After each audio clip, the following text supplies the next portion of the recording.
Hey, what is going on, guys? And here from Fishin203. And if you guys are new to the channel, you might not know that I am a custom rod builder.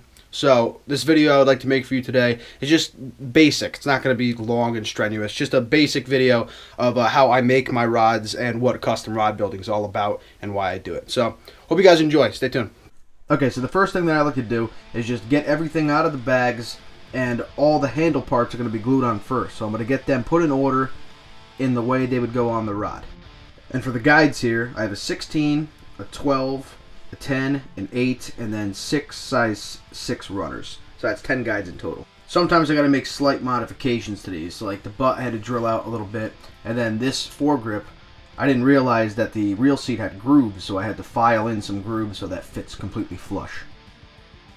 Now it's time to dry fit the blank. So I'm just going to take the butt, and I used a little piece of tape, kind of like an arbor, just to make sure it doesn't have a lot of room. And we're just going to put all the parts on the blank and make sure everything fits perfectly before I start gluing it on. And that looks pretty sharp, right? Then I load the rod against the wall to adjust the handle length to my liking, and also the balancedness of the rod.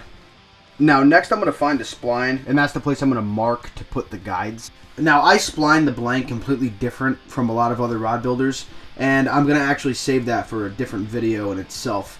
But if you guys want to find out how to do that, you can look it up online. There's tons of videos. And by the way, this blank that I'm using is a Jigging World 7-foot Black Widow 120. It's a vertical jigging rod. Now you can use your old socks for anything you want, but I found they make a perfect epoxy rag. Now this denatured alcohol I not only use for a fuel in my alcohol burner, but also to kind of remove and touch up the leftover epoxy, because you're out of your mind if you think I'm not going to make a mess with this. And the epoxy I use is any clear 5-minute plastic safe epoxy. And honestly, one of the main reasons why I make rods is just I can't stand store-bought rods. Like, especially when they make those stupid little short handles. You guys know what I'm talking about, like crankbait rods and stuff. Ugh. Anyway, let's get this stuff glued together. Make sure everything's ready to go. I get it all right in front of me. And then I'm going to wet my rag with some of this alcohol so it's ready to go. And then I'm going to pour my epoxy. I put like a third quarter of the pipette in there, or bottle, or whatever the hell this is. And make sure you mix it really, really good. I mix this vigorously for about a minute. Now, a clever individual would probably want to put down some paper towels at this point. Then I start applying to the butt. Apply generously to the butt. Then I'm going to clean off this excess glue. And leaving a little bit of glue, I'm just going to slide that check down and seat that nicely in a position that I like. Then I'm going to use the alcohol side of the rag to touch this up and make sure that there's no leftover epoxy on that check or the cork. Then if you do this fast enough, you can get all the rest of the stuff down and get that ready for gluing as well. Remember, this is only 5 minutes, so it's going to start to harden up pretty quick. Alright, I feel like there's way too many unintentional innuendos in here.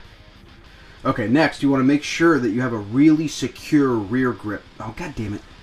And to ensure that, I make sure the rear grip is a little more loose on the blank, so a lot of glue can get underneath it and secure it in place. Then I'm just going to use that dry side of the rag to wipe off the glue, and then that alcohol side to touch it up and make sure there's no leftover. Alright, next I'm going to get tons of that glue up underneath the seat. And this is where you're going to want to apply the most amount of glue, because you really don't want that seat to move. So it's going to snug up onto that tenant, hopefully not get a lot of excess, which it did perfectly here.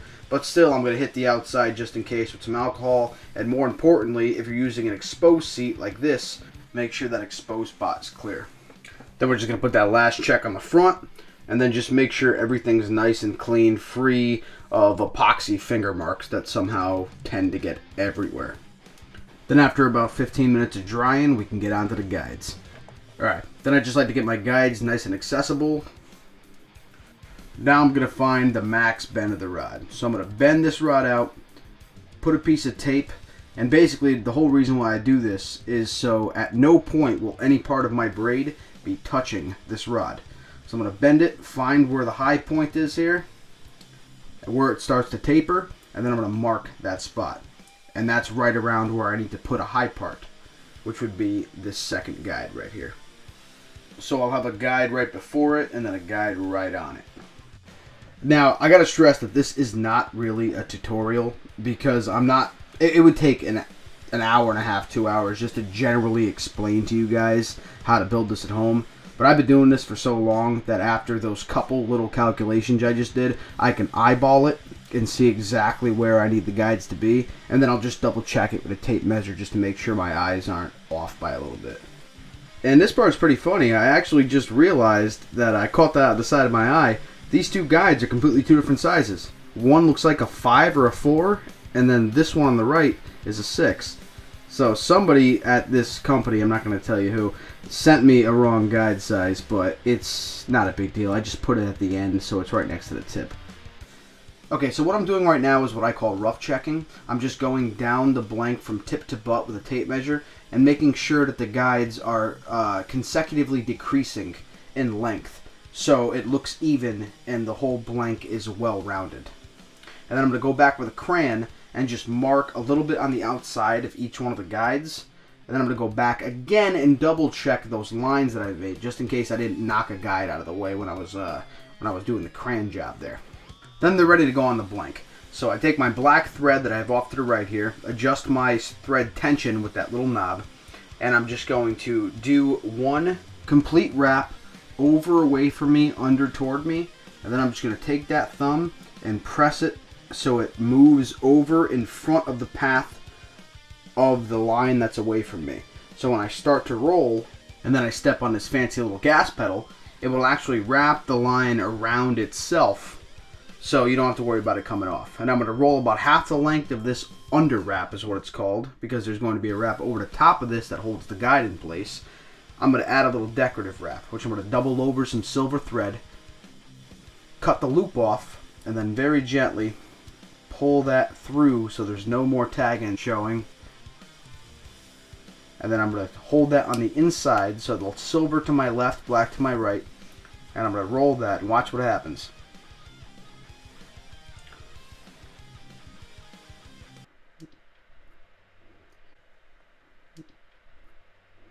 Then when I get back to the original position where I started, I'm going to pull that line through and then continue my wraps. And then after a couple wraps around and there's tension, I can trim the rest of that silver, floor it, and finish this wrap off. Now to tie this wrap off, I'm going to take a doubled over piece of line. I found a 20-pound braid works the best. And I'm going to stick that underneath what I'm rolling. Make sure the loop is facing in the direction that I'm rolling. And then wrap about 5 to 7 wraps around just so it has tension. But also, because I used a middle decorative piece, I'm going to make sure that both sides of those wraps are equal so it doesn't look oblong before pulling that piece through, cinching it, and then trimming it off. And now that wrap is secure and ready for the top guide. Going to put the guide on, take a piece of very skinny masking tape, and I'm going to tape the tipmost side of the guide down so I don't have to worry about the guide moving. Then I just make sure that that guide is lined up with the real seat. Then as you can imagine, the same wrapping pattern to begin a wrap is used to thread the guide on. So I'm just going to wrap that up a little bit. Trim the excess off. And then continue wrapping over that front guide foot. So all that thread goes up over the guide foot and secures it down.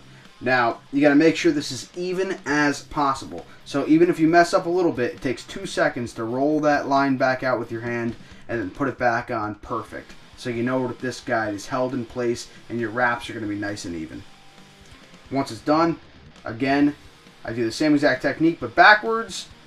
Put the loop in the direction that you're going, pull back, and it's basically the same pattern throughout the entire blank toward the tip. And basically every wrap that I do, I double check the guide position toward the reel seat, because when wrapping a guide on, you can also, but between the torque of the string and the friction, you can twist the guide a little bit. So I just make sure that everything's nice and even as I go up, so I don't have to worry about adjusting too many guides later on. And I'm going to be tying a 4-Hahn revolver wrap like most of my jigging rods.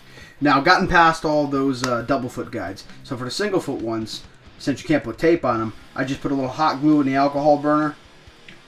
Keep that nice and hot. stick that onto the blank, and then this is the best way to do it, because even if you mess it up, you can always take it right off and then just reheat it quick, throw it back on. So this takes half the time as the double foot guides. Obviously, there's only 1 foot. And I'm not going to bore you with this part, but I'm just going to work my way up to the tip here, wrapping exactly the same way, doubling over the line back so it's twice as much tension. Make sure those guys are nice and secure. And then after that, I square up all the edges because I'm about to add a decorative wrap to this. Do not use a razor blade. Don't do that. I'm a professional idiot, okay? I cut myself all the time. They sell tools for that. But I'm basically just going to put a little bit of silver on each side of the double foots and on the front of the single foot, so it just makes that center wrap of it pop a little bit more. It just makes the guides look a lot better. Makes it look like you put a lot more work into it than you actually did.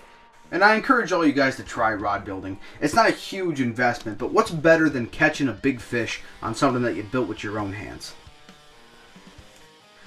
Alright, so after I'm done tying up all these top guides, I'm going to come back with an alcohol burner, and I'm just going to hit every single one of the guides lightly. That's to remove all those little frays. It'll burn down those frays and make sure they don't stand out in your epoxy, which is the next part we're going to add after I just double check these guides and make sure that they're all perfect before getting my syringes out. Okay, so this Threadmaster epoxy that I'm using right now, this is a 24-hour clear coat epoxy. It is a 1-to-1 resin versus hardener. So I'm going to put about 2 drams of Threadmaster resin and 2 drams of Threadmaster hardener into a little cup right here. And then this is the trick here, okay? They sell a bunch of products to prevent bubbles, which you do not want. But I have a better solution to that. Just do not mix this vigorously. I mix my epoxy very slowly. It's 24 hours. It's not going to harden on you. Very slowly for about 5 minutes. Try not to make any bubbles. And then after that, when I brush this on, I don't even gotta come back and check it. I brush all this epoxy on. Hardest part's getting underneath the guide. But once all that's on, I can just hit that with the alcohol burner. And then 24 hours later, it's done, and here's the finished product. Now I'm doing a double upload for you guys here. Not only are you going to get this video, but I have video of when I took this rod out the morning after, or the afternoon after, and it was opening day of Fluke, and the water was still super cold. It's only 49 degrees, and we went out at dead low and only had 2 hours to fish. But we did catch some fish. So thank you guys for watching, and make sure you check that video out as well. More videos coming soon. Tight lines.